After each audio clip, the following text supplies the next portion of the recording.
Assalamualaikum warahmatullahi wabarakatuh. Innal hamdalillah nahmaduhu wa nasta'inuhu wa nastaghfiruh wa na'udzu billahi min shururi anfusina wa min sayyiati a'malina.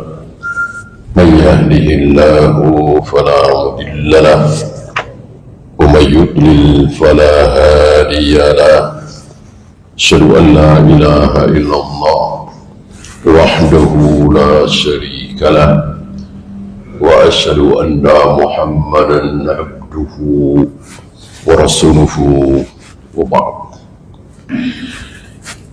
Kita meneruskan kebodohan-kebodohan, kesesatan-kesesatan Tarekat Sufiyah.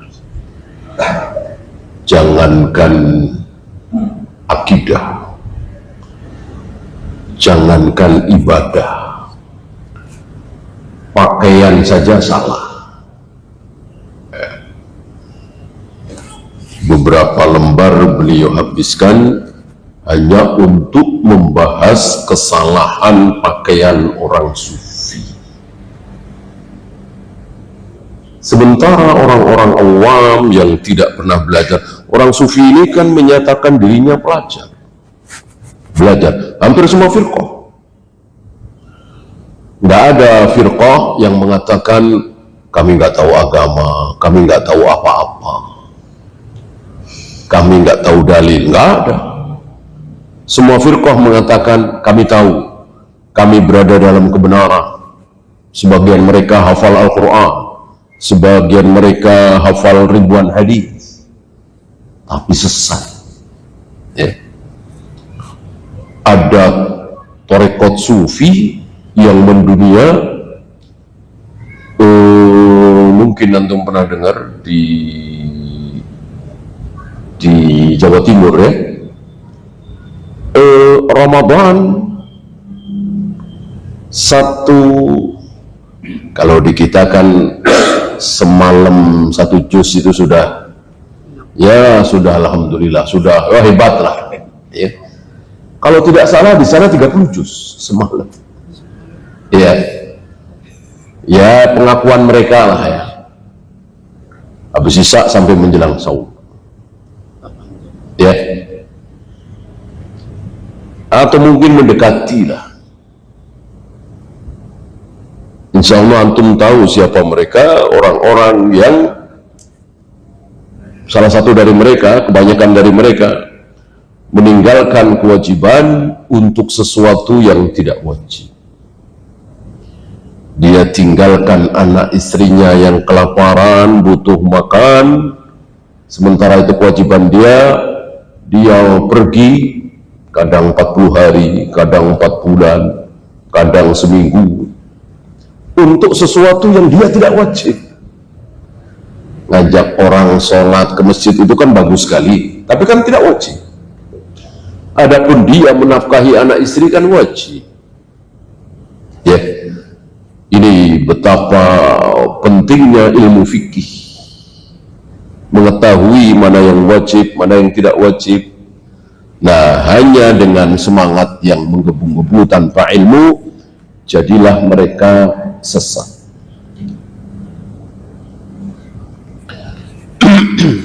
Kali ini makan daging ya.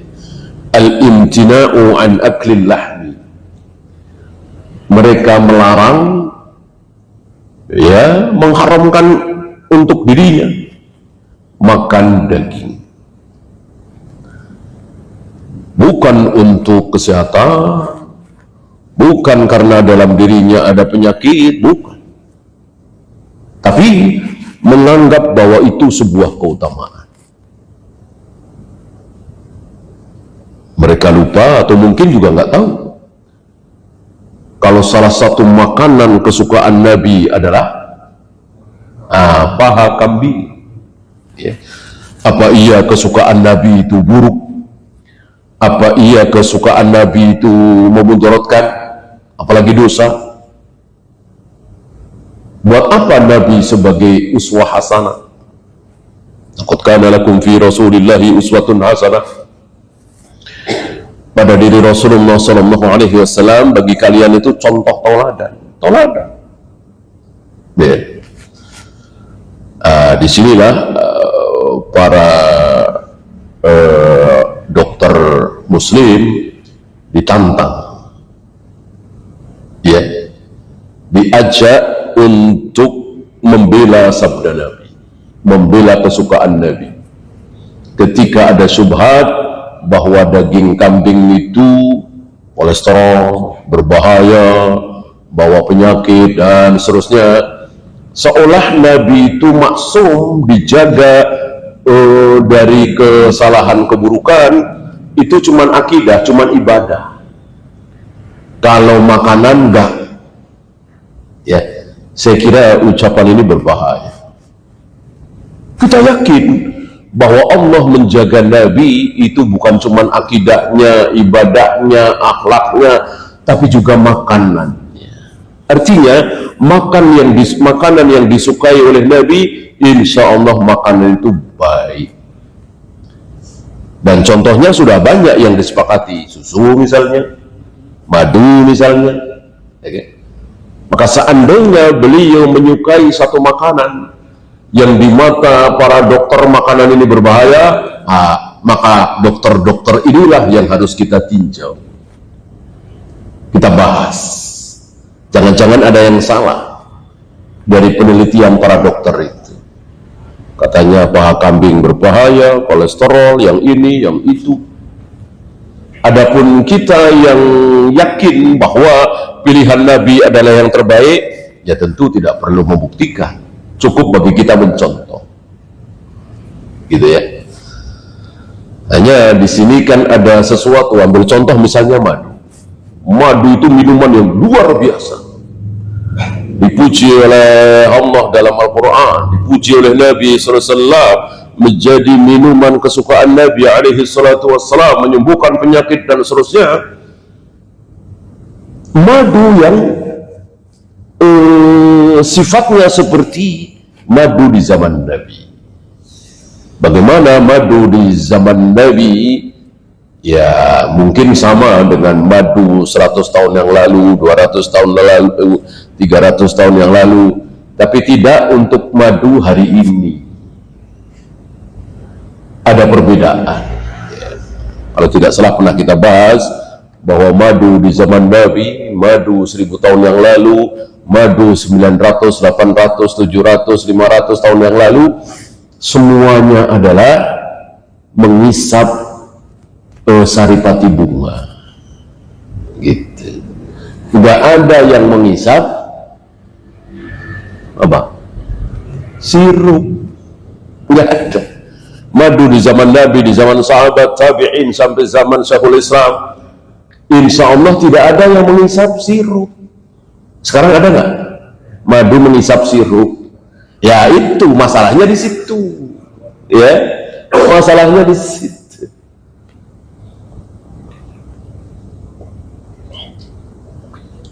Tentu madu yang dihasilkan oleh si lebah ini ya berbeda lah.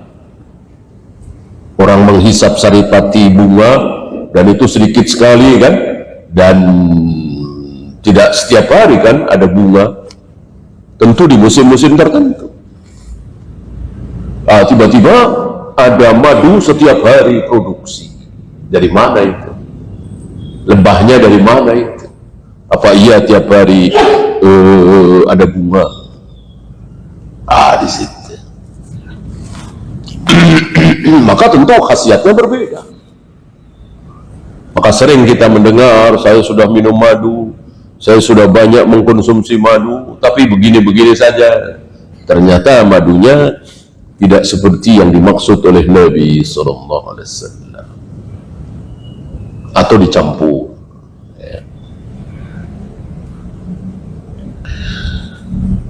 وَقَدْ كَانَ فِيهِمْ قَوْمٌ لَا يَأْكُلُونَ اللَّحْمَ. Di antara mereka tarekat Sufiyah ini ada yang sengaja tidak mau makan daging. Hatta qala ba'duhum, sampai sebagian mereka mengatakan aklu dirhamin minal lahmi, memakan daging seharga 1 dirham, bukan dinar ya, dirham ya, kecil sekali ya, mungkin kalau di kita nggak sampai setengah kilo, mungkin 1 on ya daging. Memakan daging seharga 1 dirham, mungkin 1 on atau 2 on, yuqassil qalba, itu bisa membuat hati keras, hati tidak lembut, hati sulit dinasihati, hati sulit mendapatkan pelajaran. Berapa? Arba'ina sobahan, 40 sobah, 40 hari lah, 40 pagi kali 40 ya. Entah setan mana yang membisikkan kepada tarekat-tarekat sufiah ini untuk mengatakan seperti ini. Tidak ada hubungannya hati dengan makanan yang dimakan, kecuali makanan itu haram, hasil riba, hasil judi asuransi, hasil mencuri, hasil korupsi, bukan dagingnya ya. Dan sekali lagi, apa yang dicontohkan oleh Nabi SAW mestinya cukup sebagai pelajaran, udah cukup secukup-cukupnya. Jadi patokan kaum muslimin benar dan salah itu adalah Nabi gitu. Jadi melihat Nabi itu jangan tahu dulu ini benar, ini salah, ini pantas, ini nggak pantas. Nabi pasti yang benar gitu. Misalnya ya, dermawan itu bagus, Nabi pasti paling dermawan. Jujur itu bagus, Nabi pasti paling jujur. Jadi tahu dulu gitu. Bukan bahwa itu betul, iya, tapi pedoman kita, apa yang diucapkan oleh Nabi, apa yang dicontohkan oleh Nabi pasti benar, walaupun kesan kita kurang sopan, kurang baik, kurang santun ya. Ambil contoh mudah, wa idza ra'aitumul maddahin fahsu fi wujuhihim turab. Jika kalian melihat orang-orang yang sukanya memuji, memuji-muji, apa istilah kita, penjilatlah, maka apa kata Nabi? Ambillah pasir, debu, taburkan ke wajahnya. Nah ini kalau menurut ilmu sopan santun kan nggak sopan ya, orang dipuji bukannya dikasih duit, malah ditaburin debu ya. Ini kata Nabi SAW. Mana mungkin Nabi ngomong salah? Kalau Nabi salah, tentu Allah salah, karena Nabi mengucapkan segala sesuatu dari Allah. Wa ma yantiqu 'anil hawa in huwa illa wahyu yuha. Begitu kira-kira cara berpikir kita terhadap Nabi SAW ya.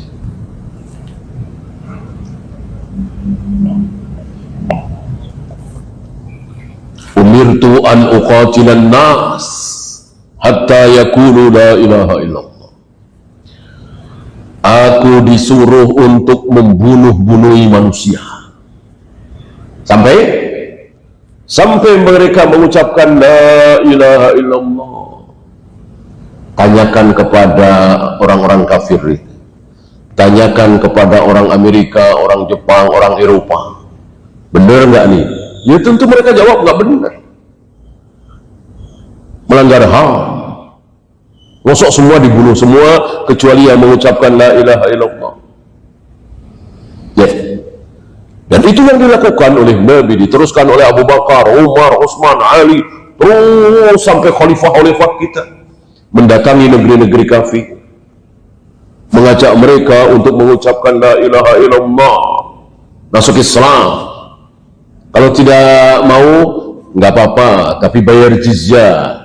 Nggak mau juga, baru dibunuh. Tanyakan kepada semua manusia, kecuali kaum muslimin, benar nggak ini? Tentu mereka jawab nggak benar. Ya biarin, emang ini kebenaran itu milik Allah dan Rasulnya, bukan milik orang-orang Amerika, orang Yahudi, Nasrani, orang Eropa, orang Jepang. Enggak. Kebenaran milik Allah dan Rasul. Bagi kita yang beriman, tentu kita faham dan sadar ini misi suci gitu. Ini misi suci, gimana tidak? Jika Nabi dan para sahabat tidak sampai ke negeri-negeri kafir, jika pasukan Islam tidak sampai ke Andalus, Spanyol, Mesir, Syam, Irak, maka neraka semua mereka. Kan gitu, neraka semua mereka. Kan semua orang pasti masuk neraka kalau tidak masuk Islam. Supaya mereka selamat dari neraka, diajak masuk Islam. Itu pun gak dipaksa kan? Gak apa-apa asal bayar jizyah, pajak. Ketika tidak mau juga bayar jizyah, baru diperangi. Maka nanti insya Allah banyak orang-orang yang di dalam surga mengatakan, alhamdulillah negeri kafir kami didatangi oleh pasukan kaum muslimin. Alhamdulillah dulu pasukan kaum muslimin mendatangi negeri-negeri kami, sehingga kami terpaksa masuk Islam. Awalnya terpaksa. Daripada bayar jizyah, itu kan luar biasa jizyah itu. Bisa 10%, bisa 20%, bisa 50%, bisa 70%, terserah amir, terserah penguasa. Sementara kalau masuk Islam cukup 2,5%. Itu pun bukan tiap bulan tapi tiap tahun. Kan enak banget. Misalnya ada orang kafir tetanggaan dengan seorang muslim, lihat enak banget, cuma 2,5%. Kami 50%, 60%, 70%. Daripada ngeluarin pajak 50%, 70%, mending masuk Islam. Ya namanya orang awam kan, ya rata-rata orang kan awam. Udahlah masuk Islam saja. Setelah masuk Islam, tentu dia mendapatkan ilmu, minimal setiap Jumat mendengarkan khutbah, ikut pengajian misalnya, akhirnya merasuk iman itu ke hatinya. Akhirnya yakin, seyakin-yakinnya bahwa agama yang benar hanya Islam. Yakin seyakin-yakinnya bahwa satu-satunya Tuhan yang berhak disembah hanyalah Allah, dan seterusnya dan seterusnya. Akhirnya masuk surga. Mereka akan berterima kasih.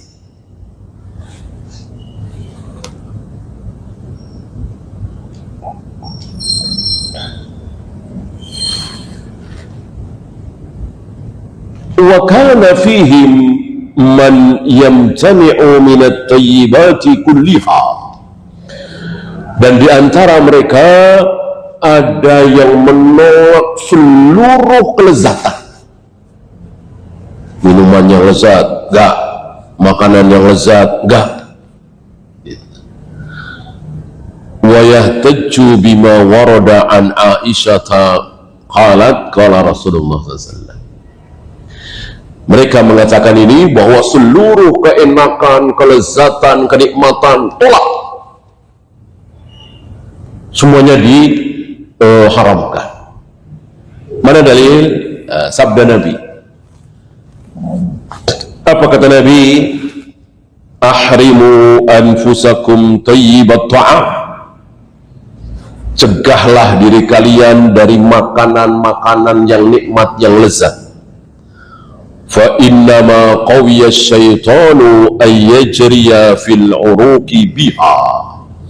Karena dengan makanan-makanan yang enak, lezat, susu, madu, daging, setan menjadi kuat untuk menggoda, menipu kalian. Alhamdulillah hadis ini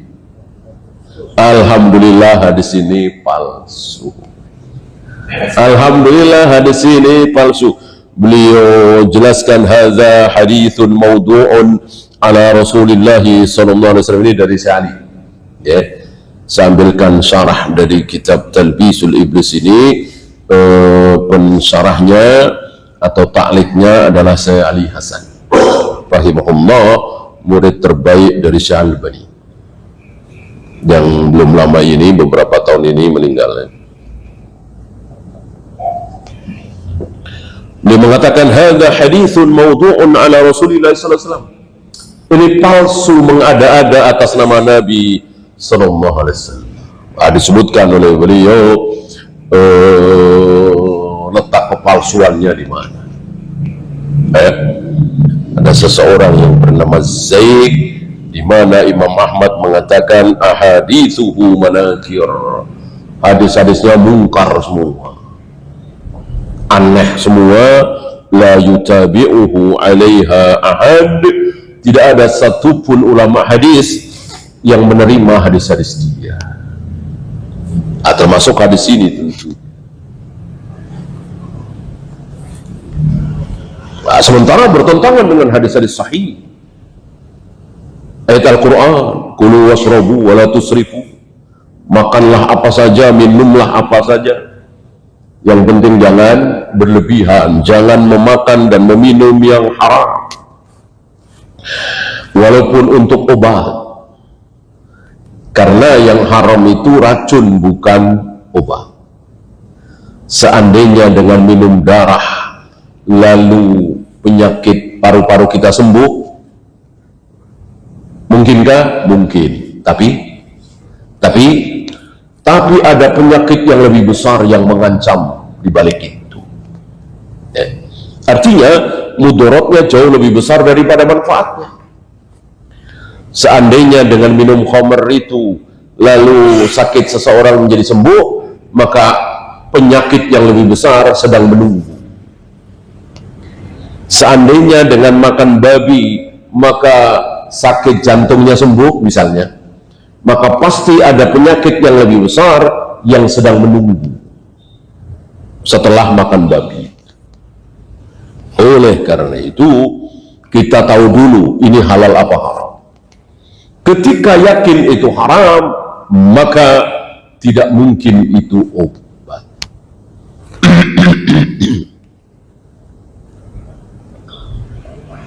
Kenapa? Karena Allah Maha tahu. Emang Allah mengharamkan itu asal-asalan gitu. Yang aku haramin apa ya? Ini aja dah. Enggak mungkin. Kalau seorang raja, ya suka-suka dia aja. Allah Maha berilmu, Maha tahu. Allah tahu persis kenapa babi aku haramkan, kenapa darah, kenapa bangkai aku haramkan. Benar apa bedanya? Mati dengan sendirinya dengan mati disembelih, atau mati kepalanya kejatuhan sesuatu dengan disembelih. Apa bedanya? Tapi Allah tahu, dan pengetahuan Allah itu belum dibocorkan. Maka sampai hari ini nggak ada yang tahu. Ya mungkin ada para ahli, kan bisa dihitung ya. Bahayanya makan darah misalnya, bahayanya makan babi ya. Tapi kan mengira-ngira. Nanti ketika kaum muslimin sudah sampai surga, kaum muslimin akan diberitahu dan akhirnya tahu,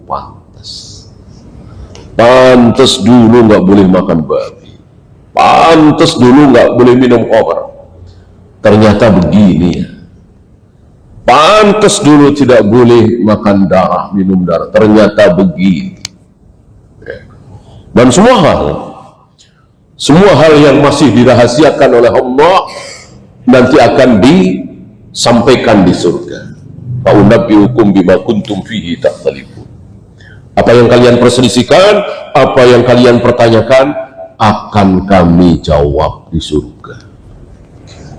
Maka kenikmatan surga itu bukan hanya kenikmatan makan, bukan hanya kenikmatan minum, pemandangan yang indah, wanita cantik, gedung yang mewah, tapi juga kenikmatan ilmiah, kenikmatan ilmu. Ilmu itu kan nikmat. Coba yang lain nggak tahu, antum tahu tentang mesin mobil misalnya, ini kan nikmat. Yang lain nggak tahu tentang makanan ini, antum tahu, nikmat. Ilmu itu nikmat. Kenikmatan di surga nanti bukan hanya kenikmatan makanan, minuman, jima, pemandangan, tapi juga kenikmatan ilmiah.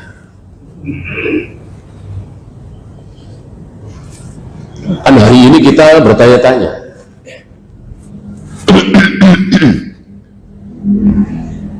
sebetulnya siapa yang pertama kali yang disalib itu sebetulnya siapa? Ya, bertanya-tanya kan? Nanti akan terjawab. Sebetulnya ada apa di segitiga Bermuda? Banyak yang nggak tahu kan? Mayoritas nggak tahu kan? Nanti akan dijawab. Ya. Dan seterusnya dan seterusnya. Siapa yang pertama kali ngarang usolli nawaitu? Ketahuan nanti. Siapa yang menyebabkan terjadi fitnah besar ini? Nanti akan terjawab.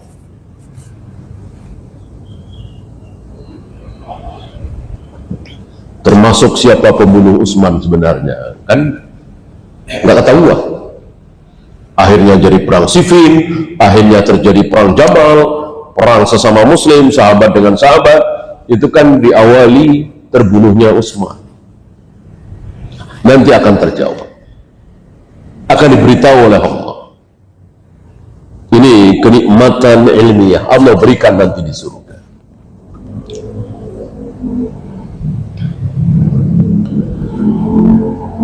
Wa fihim man kana yamtani'u min syurbil ma'is safi. Ada juga mereka yang bodoh, mengharamkan dirinya minum air yang jernih. Minum air yang jernih kan enak, lezat, nggak mau. Pokoknya yang enak-enak, yang lezat-lezat diharam. Kalau begitu Rasulullah tidak pernah. Kalau begitu Rasulullah tidak pernah memuji makanan. Yang tidak pernah Rasulullah itu Rasulullah tidak pernah mencela makanan. Oh ini nggak enak, oh ini bukan pantas, pokoknya mencela nggak pernah. Kalau memuji sering. Madu dipuji oleh beliau, susu dipuji, labu dipuji, lezatnya, nikmatnya. Memuji karena apa? Karena nikmat, lezat, dan dinikmati oleh beliau dan masyhur. Maka riwayat Nabi menyukai paha kambing bukan dari beliau, tapi dari siapa? Dari para sahabat. Para sahabat faham, para sahabat tahu bahwa salah satu kesukaan Nabi adalah paha kambing. Kenapa? Ya karena memang sudah pada tahu, ya, sudah terjadi berhari-hari, berbulan-bulan, bertahun-tahun. Beliau memakan dengan lahapnya misalnya, beliau nyari-nyari paha kambing misalnya, begitu. Bukan nggak ada apa-apa, tiba-tiba Nabi mengatakan makanan, salah satu makanan yang aku sukai adalah paha kambing, kan enggak. Artinya memang beliau menyukai dan mempraktekkan. Kalau menurut kaidah sufi justru dihindari. Nah, paha kambing ini lezat sekali, nikmat sekali bagiku, maka aku tidak mau makan demi dekat kepada Allah. Kan mestinya begitu. Tidak. beliau mencari, beliau berusaha mendapatkannya. Ini bodohnya orang-orang sufi, tidak mau meminum air yang jernih. Wa fihim man yamtani'u min syurbil ma'il barid fayasrabul har. Ada yang bodoh lagi di antara mereka, tidak mau minum air dingin. Minum air dingin kan nikmat, lezat, ya. Panas-panas minum air dingin lezat. Mereka tidak mau. Mereka memilih air yang panas, yang tidak enak, yang tidak lezat. Karena kelezatan itu hanya boleh nanti di surga, di dunia nggak boleh makan enak, makan lezat. Kata siapa? Bukan kata Allah dan Rasulnya tentunya.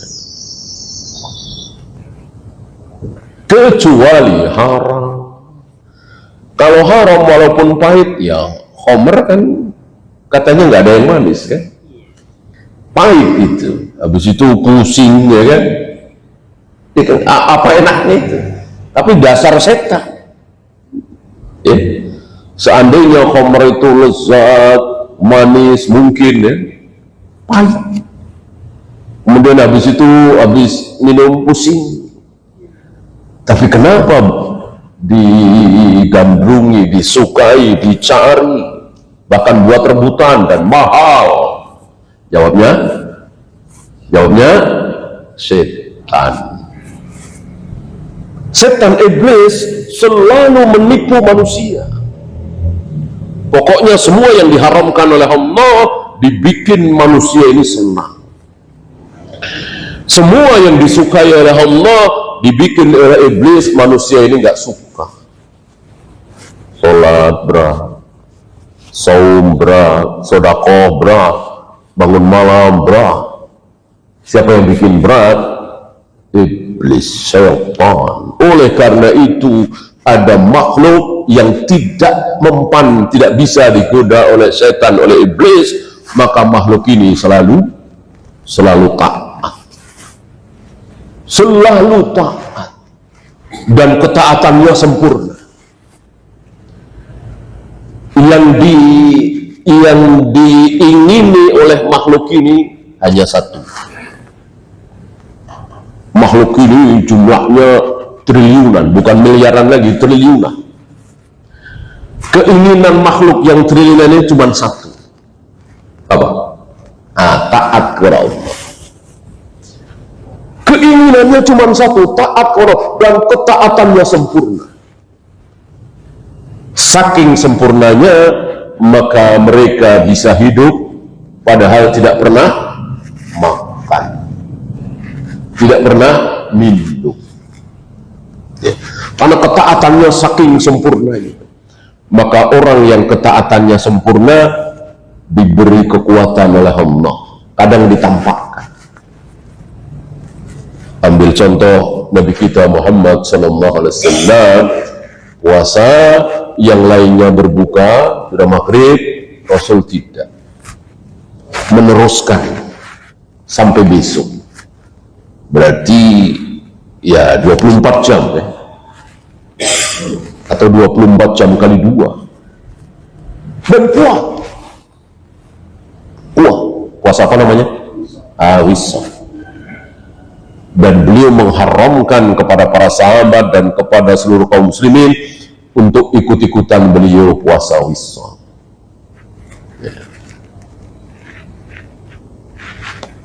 Kenapa beliau kuat? Ya kalau lapar haus ya pastilah. Ya sama dengan kita ketika dari subuh sampai maghrib puasa, tidak makan, tidak minum, kan pasti lapar, pasti haus.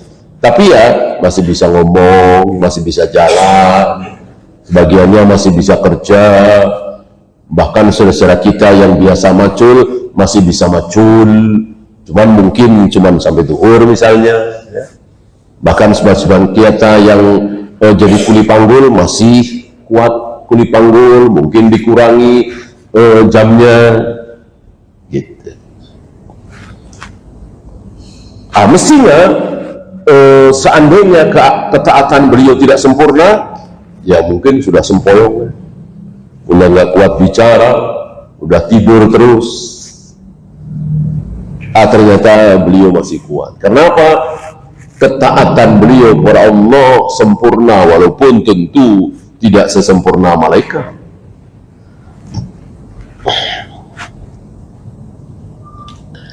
Karena malaikat tidak ingin apa-apa kecuali taat. Kalau Nabi kan masih pengen makan, pengen minum, ya harus makan, harus minum. Kalau enggak, ya bagaimana memudaratkan, kan? Masih berhasrat dengan wanita cantik, dan itu diakui oleh beliau bahwa Allah jadikan aku tidak silau dengan dunia ini, aku tidak bernafsu dengan dunia ini kecuali dua. Untuk yang dua ini aku bernafsu. Apa? Wanita dan wewangian. Untuk dua hal ini beliau bernafsu. Adapun di luar itu kekayaan, emas, perak, berlian, pangkat, jabatan, kedudukan, kemasyhuran, enggak ada nafsu-nafsu. Walaupun beliau akhirnya masyhur luar biasa, bukan keinginan beliau, enggak ingin beliau. Padahal beliau sudah ditawari sendiri oleh dunia itu sendiri. Jadi ketika beliau sendirian didatangi oleh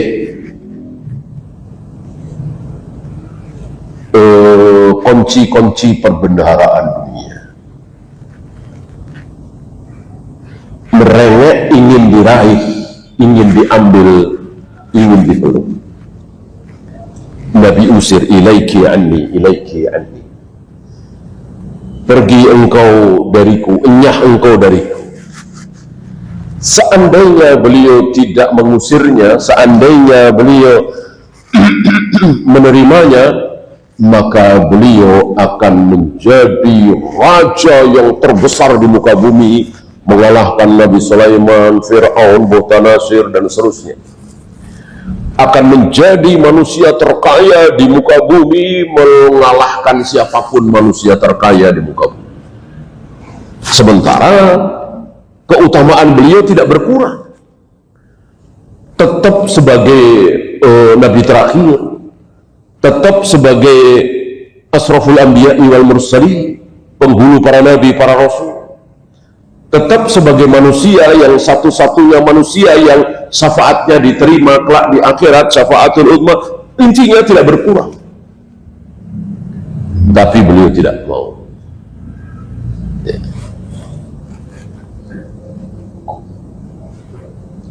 Adapun kebutuhan seorang manusia, beliau masih mau. Makan, minum, istirahat, tidur, nikah. Yang beliau tidak mau ya berlebihan tadi.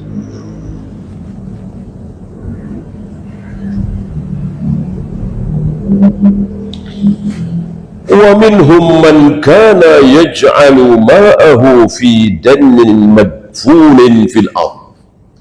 Ada juga di antara mereka yang bodoh, air yang mereka miliki dimasukkan ke dalam satu wadah, mungkin seperti gentong begitu, lalu dikubur di dalam tanah. Agar apa? Fayasiru haram, agar panas, anget gitu, biar nggak enak kalau diminum. Ini bodoh sebodoh-bodohnya. Kenapa? Karena ini lezat, karena ini nikmat, dan itu halal. Kalau itu haram, pintar mereka, orang halal. Sebagaimana yang dicontohkan oleh Nabi SAW, beliau tidak menghalangi diri dari hal yang haram. Yang beliau jauhkan adalah hal yang haram. Ya, silakan adzan dulu. Wassallallahu ala Muhammadin sallallahu alaihi wasallam wa akhiru da'wana alhamdulillahi rabbil